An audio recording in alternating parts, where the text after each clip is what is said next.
Hi everyone, so today I'm super excited to share with you some new items that Stamps by Me has brought over to HSN. Something new, I'll be doing some reviews here. So thank you so much Tony Derrick. She's the owner of Stamps by Me and she's an awesome person and just lovely, and you guys can check her out on HSN. I believe she has her own site also where you can pick up other products it's the Stamps by Me products. I have used some in the past and they are just so smart, so I expect nothing different from these guys. So we're going to try them out. These items were sent free of charge from my review, and of course all opinions are my own.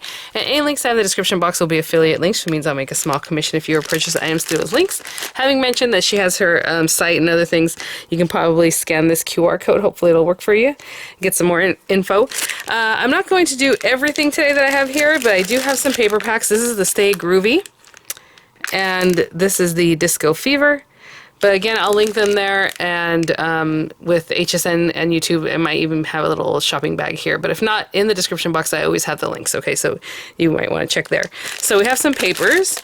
I really want to get to this one today, so I don't think I'm going to use the pattern papers, so we're going to make our own kind of backgrounds. But this one is jam-packed. This is the, I guess, like Disco Fever type of bundle. It has a stamp set, a die set, and well, several die sets, stamp and die sets, stencil sets, all kinds of things in here. So this one is jam-packed, but I will definitely play with this when I play with the other papers because they seem to go together really well.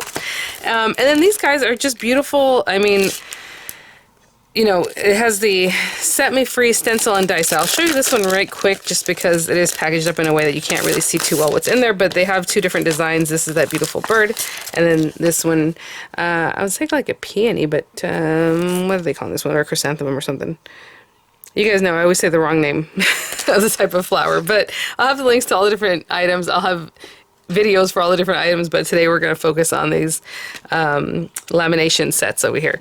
So you can see there you have stencil and die, includes the die and these stencils, as you can see here. And actually I'll open up even more just so you can really see what's going on here. Several stencils, that huge die with the beautiful like silhouette, and then the background, and then your stencils is going to help you color literally everything on there. So I think these are going to be amazing. You know, I love a good stamp and die stencil combo, so that works out really well. I'll put these over here. So thank you so much, Tony, for sending these items. I am super excited to try them out. Let's open this up. So this does come in a bundle like this. I'm trying to think if there's other lamination bundles, or sorry, lamination bundles. There might be one other set there, but these are the ones I have. They come together.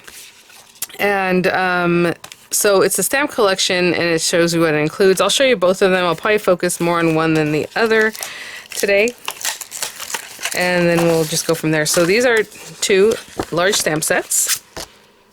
You know, let me see if it says on here. I believe these are acrylic. That's very interesting. They feel like photopolymer, but they don't quite smell like them. If I find that info, I'll definitely put a little note either in the comments or maybe here if I recall to do that. But I'm assuming they're acrylic. So what it is you have a stamp set. It's this background, kind of like a blackout stamp. And then you have a detail stamp. And what you can do with this guy is just kind of ink it up. You can probably even use watercolor like water-based markers, or any of those markers you might have, or even watercolor markers you might have, or inks, you know, little ink pads. You color it in, you're gonna spray it with a little bit of water. Go ahead and stamp that, and then you come in with the detail, and it just makes that watercolor look much cleaner and crisper with that detail.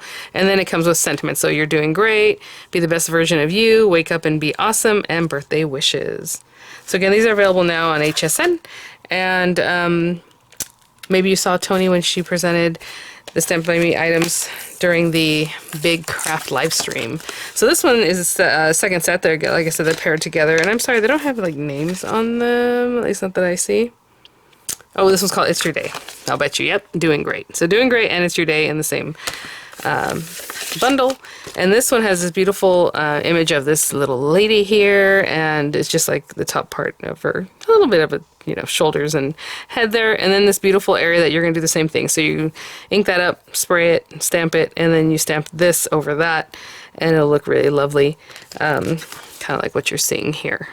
And then the rest of it you can just color in real quick. I can see that one being really nice. Be kind to all kinds. Oh, I love that. Best wishes, beautiful. It's your day and beautiful birthday. And of course, you can mix and match those sentiments across everything. I'm going to stick with the flowers today. I'll probably make it a focal point. Like here, what they did is they stamped it, you know, 4 times. Looks like 1, 2, 3, 4. And then you put the other stamp on top and then just have your focal point being that. I think what I'll do is I'll have it off to the side of a card-based thing. It doesn't have to be watercolor paper, and in fact, I'll just use regular paper today just so you can see that you can just be normal paper. You don't have to use watercolor paper, but you can. If you have it, great, right? But let me grab some inks and some papers and a card base, and I'll be right back. Actually, I think this is going to be kind of a quick video, because, I mean, this works up really quickly. So I'm going to show you exactly how I make my card bases if I'm making my own. So 8.5 by, oh, actually 8.5 by 11 piece of paper. If you want to make it a fun size, or, you know, you can do something different. I'm going A2 today. So on the 11-inch side, I'm cutting this at 5.5 inches. And full disclosure, I started talking about the white paper, but the white is the paper I'm going to stamp on, so I redid this part. So let's turn it on the other way, 4 1/4, and then I'll go ahead and score that way. So now it's 5.5 by 4 1/4 card base. And like I said, I just have some basic paper. Again, I didn't want to show you, you know, it has to be something fancy. If you don't have watercolor paper, you can do this on any paper. This is heavyweight paper though. I love heavyweight paper. I just grab it wherever I see if it's 300 GSM or higher, or 110 pound or higher. Just that, those are the numbers I'm looking for. I don't really care about company or brand or anything like that. This is already 5.5 inches in one direction, but I'm going to go ahead and cut it 4 1/8 this way. And you can die cut this afterwards. It doesn't have to be just straight edges. And 5 3/8 in the other direction. And that is what I'm going to stamp on. And I did say I was going to grab inks and all that stuff in the meantime. I did not. So I am going to just get that guy ready. Now this is up to you. Do you like to just stamp and go for it, or do you want it on a precision press? I'll probably do this part this way. Just go for it, this first portion of the project, and then let it kind of dry. Obviously, you don't want to have sopping wet ink and then go in with your detail, because it's going to not be great. This guy, I'll probably just go ahead and put on a stamp block and just go for it. But when I do this part, maybe I'll do it with the stamping press. Why not? So let me grab some inks. Yeah, no, this is definitely, in my opinion, acrylic. I can feel that. And just because people like to know, and that's why I'm letting you know. Let's see, is this big enough? Yeah. I'll be right back. Sorry, I was just thinking, when I said this big enough, I was getting a stamping block. Now, I'm going to use hybrid inks because I have a ton of them that are like small like this, and that'll make it easy to kind of get in here. I don't know how that's going to work, because hybrid inks does have, you know, they do have some pigment to them. I think. I don't really know what they're made of, to be honest, but they're a little different. They're not just water-based is what I'm trying to say. So let's see what happens. So yeah, so I'm just gonna take this, and as you look at your pattern there, you can see there's like flowers here, and then there's greenery, right? So what I'm going to do, and let me get my water sprayer ready. I have this one, it's more fine. Let's do this one that's more fine. This guy. Just, it's a little more atomized, but you can just, whatever you have. I'm going to come in here with some pink and just kind of get in where the flowers are. Hopefully you can kind of see that. I know, well, if I put it over this, maybe you can see it better. So a little pink. Really just trying to get in that area. It's not the biggest deal. And I will start with the lighter color on purpose. The reason I'm not setting this right on top is because I washed this, because it was looking a little rough. But anyway, so let's add a little purple maybe here. Just like at the tips of the flowers. Oop. And then I'll go in with the lighter color green, and basically the rest of the greenery or whatever else is out here, you can kind of hit that as best you can. Try to stay in those spots, but it doesn't matter if it gets other spots. Okay, so you can see I got a little purple on there. And then let's take like the darker green, and I'm just going to add a little here and there. Oopsie. Oh, that's unexpected. Okay, let me take that off. I don't want that. I don't want it too green. Okay, so let's go back in with some pink over here. Okay, I think that'll be fine. And now we're going to spray this with a little bit of water now. I'm going to remove this from here while I do that, just in case it gets everywhere. But just a little bit of water. That was a little more water than I would like. I'm not going to lie, but that's okay. So let's just turn that over and get it right on here. And, you know, I just chose a spot. I don't know. There we go. Let that soak in. Making sure everything got touched there. Ooh, it's very light. Now I'm gonna let that sit because then I'm gonna come in with the top portion. If you wanted it brighter, again, these are hybrid inks. Obviously water-based inks are gonna be much brighter. What I would do is go ahead and use a stamp positioner, wet it, go ahead and do it, and then just do it again. Ink it up again in the same areas, wet it, and then go over it again. But I think it's going to be really pretty. So I'm going to leave it there because honestly I wanted to stamp the wording in black, like it's something dark. So I think that'll work out for me. So I'm going to leave that just like that, and I'll be back. I'm going to go wash this off. Yeah, I rinsed that other one off. And you know, like I said, this video is going to be kind of quick. So what I'm going to do is go ahead and just do this again, but with water-based inks. So I did find some smaller pads that I have here. Again, you know, your water-based markers like the Sukaneko markers, something like that, those would be really great for all this. But let's go ahead. I'm going to take this light kind of pink, go in here. It is very light, so I'm just going to assume that we got some color down and try this a little bit darker pink. And then I'm going to take this green and just run over here with it. Just pop it down in the areas where it looks like there's greenery. And I'm going to use a different sprayer this time just so you can see the different things. There's that one. Just a little something. And this is just water-based ink, so at this point. So let's just get that going. And again, just pressing down everywhere. And this will definitely be brighter just because it's water-based ink, where the other one has that binding kind of agent that makes it hybrid ink. So I'm gonna let them both dry, and then I'll do the same detail on top of both of them, okay? I'll be back. Okay, guys. Yeah, that is really interesting, the way the hybrid ink, just the way it even interacted with the paper. It's very tactile. I don't know how to explain that. So anyhow, so let's put this down. Again, you know, Tony's a pro at what she does. Like if you watch her, she would just put this down and pop this right on top, just freehand, you know. Makes it look even more artsy and all that, which is great. But today I'm going to go ahead and pop this on here. So I'm just looking at the different areas of like the flower, you know, detail and things, and that's where how I'm going to place it. So it doesn't have to be perfect, is I guess what I'm trying to say also, but I am trying to get it somewhat where it should be. That looks about right there. And I'm going to put one more piece of paper here because, again, my paper got wonky from the heat and the water. I did use the heat tool to dry it. Okay, so I'll hold that down, and let's just take some black ink. It's a really nice thick black ink. That looks nice.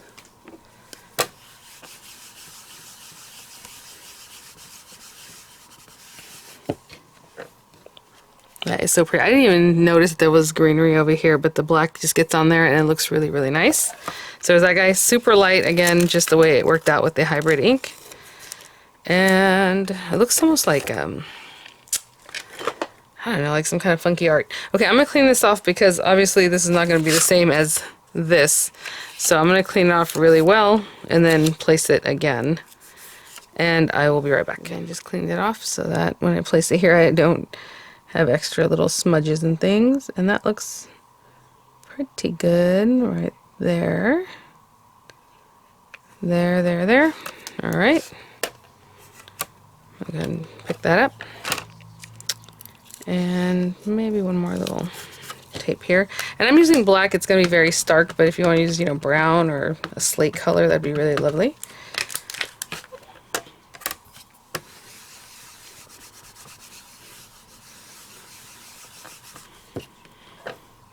Look at that.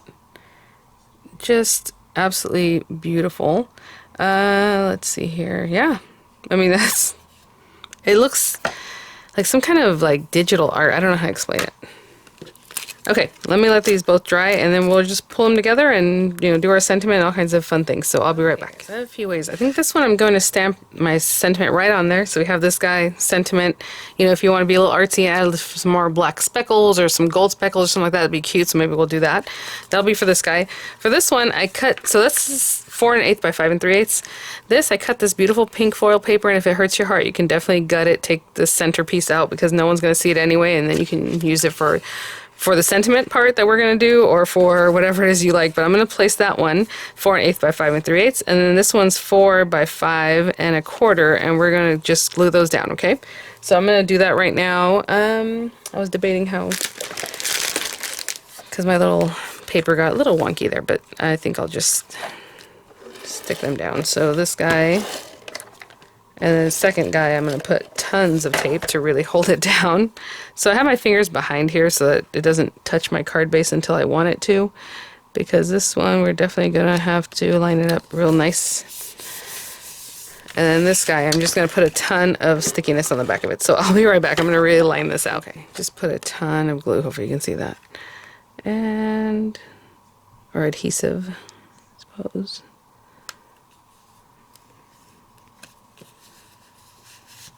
I'm going to turn this over so I can just flatten it out.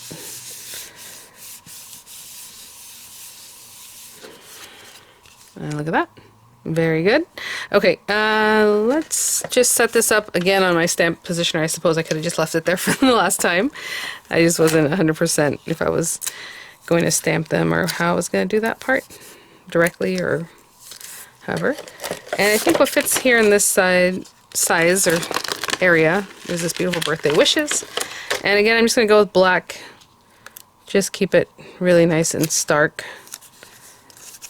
So I'm just eyeballing that. That looks pretty straight to me. And again, when I bring this over, I always kind of verify that it's pretty straight. That looks good. And one more juiciness.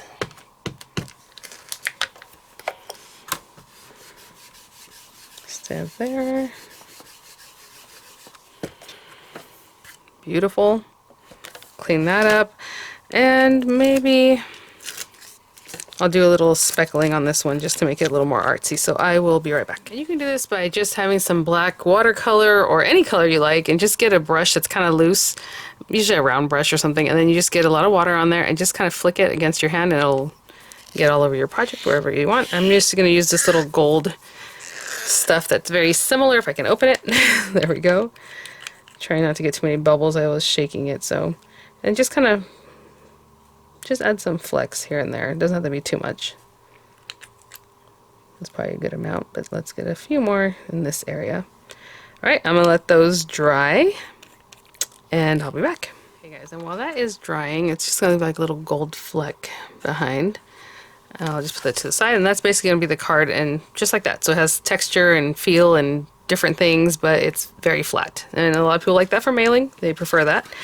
On this one, we have the pink background, the white, and then the black on the very background. So I'm just going to take a piece of this white cardstock that I have here. And then let's do, this is fun, wake up and be awesome. I think that's fun. Just because this background's so soft, I think it's a fun thing to have. Just a playful sentiment on that one. And I'm just going to do it by hand, and if it doesn't come out quite right, then I will stamp it again. No worries. And then I'm just going to layer it with the same foil paper and black also. So just going to cut it out. If you have layering dies, you can definitely use those. Oopsie. See? Nope, not good. It's stuck to this. I should use both hands. One more. One more. You can, you know, as I look at it, I can kind of tell how inked up it is or not. And I really want this to be really juicy. There we go.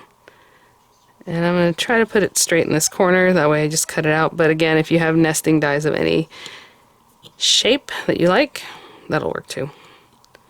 Just making sure it's touching everywhere before I lift this up. And then if not, then I'll just stamp it again. Looking good. And what I like to typically do here is I'll take my guillotine or trimmer or whatever it is. I did leave quite a bit on the edge there, so I might take a little bit off. I'm not looking for a certain measurement or anything. I'm just looking to see how much space do I have here and here, but like I said, I think I'm going to take a little bit off that top part because it's a little too much white. Okay, and again, I'm not looking for a specific number. I'm just looking at where it might cut and being happy with that. So it's a little bit closer, so I'll probably trim some of that off. I'll trim off the edge. while it's still a big piece of paper, it's easier to do that when your paper is bigger than when it's smaller and you're trying to get a little bit off. Again, I'll take a little bit more off of this guy. Just a little bit, so it's closer to like this one. And then when I matte layer this, same thing, and sometimes what I'll do is I'll go ahead and measure it, and I'll have kind of a measurement in mind. Like right now, if I do this, it's roughly 1 3/4, right? So maybe the next matte layer will be 2 inches, and then the next one after that is whatever I come up with. But, you know, you just really want to take a good look. And if it's a funky number that you don't want to deal with, then just matte layer it in this way. Just go ahead and take it, glue it down where you think you might want it to be, and then just cut these other sides off just like I showed you right now. And then a black layer. Okay? I'll be right back. Okay guys, just to finish this one up, I have that all matte layered there. Wake up and be awesome. I have a very low profile on the back of that, and I think I'm just going to put this like right in here. It's kind of different from what I normally would do, so something different for me. You have that beautiful card. Simple, lovely. You have that really just like a pop art graphic kind of design. I love it. And then with this one, we did our stamping. It's very flat. If you wanted to pop this up, you can definitely put this on dimensionals, and then that whole thing will be your layer that's popped up. But let me go ahead and get some adhesive on the back of this, and we'll just pop it here, and we'll be done with that card too. And again with this one, I'm just watching where I'm placing before I really push that down. I'm going to pop it over. Just because I put those little gold flecks on there, I want to make sure they're nice and dry and I don't rub my hand all over the top of them, so that will help. And I mean, I guess they were dry. All right, well there they are guys. So thank you so much for watching. Thank you so much, Stamps by Me. You know, some fun new things I'll be trying out for you guys, and hope you're liking the videos. I will have images coming up. I'll have the links in the description box again, possibly in this little shopping bag, and I will see you all at the next one. Bye now.